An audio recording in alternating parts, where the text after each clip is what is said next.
Hi everyone, आज ना मी खूप महिन्यानंतर ॲक्च्युली वर्षानंतर आलं आणि लसूणची पेस्ट घरी बनवणार आहे. ती मी विकतही आणत नाही आणि घरीही बनवत नाही. विकत न आणण्याचं कारण म्हणजे काही दिवसानंतर ना त्याचा असा उग्र वास यायला लागतो आणि थोडीशी अशी चवही बदलते.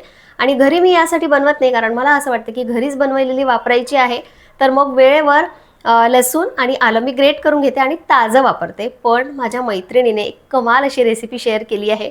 फक्त रेसिपीच नाही, ती ॲक्च्युअल पेस्ट पण माझ्याशी शेअर करणार होती. म्हटलं नको, मी एकदा घरी ट्राय करून बघते. तिच्यावर मला विश्वास आहे आणि मला माहिती आहे की माझ्यावर सुद्धा तुम्हाला विश्वास आहे. सो मी जे ट्राय करणार आहे ते तुम्ही सुद्धा ट्राय नक्की करून बघाल. तर त्यासाठी ना मी लसूण आणि आलं घेतलेलं आहे. आलं थोडंसं असं सोलरने सोलून घेतलं आणि जास्त लसूण घेतलं आहे. आलं कमी आहे.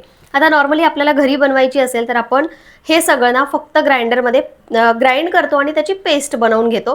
पण यामध्ये पाणी टाकायचं नाही आहे. एक प्रिझर्वेटिव्ह म्हणून एक छोटासा पदार्थ टाकायचा आहे.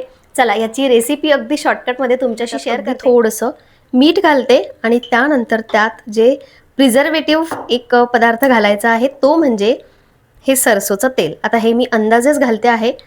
तुम्ही जेवढे लसूण आणि आलं घेतलेलं आहे त्यानुसार तुम्ही ते घालू शकता. तर हे बघा, हे असं मी तेल घातलंय आणि त्यानंतर आता याची पेस्ट बनवून घ्यायची तयार आहे. एकदम मस्त सुगंध येतोय आणि आता ना हे ग्लास एअरटाईट कंटेनरमध्ये मी काढून घेणार आहे. पेस्ट तयार आहे. आता ही किती दिवस पुरणार आहे मला माहिती नाही, पण वापरल्यानंतर नक्कीच मी शेअर करेल.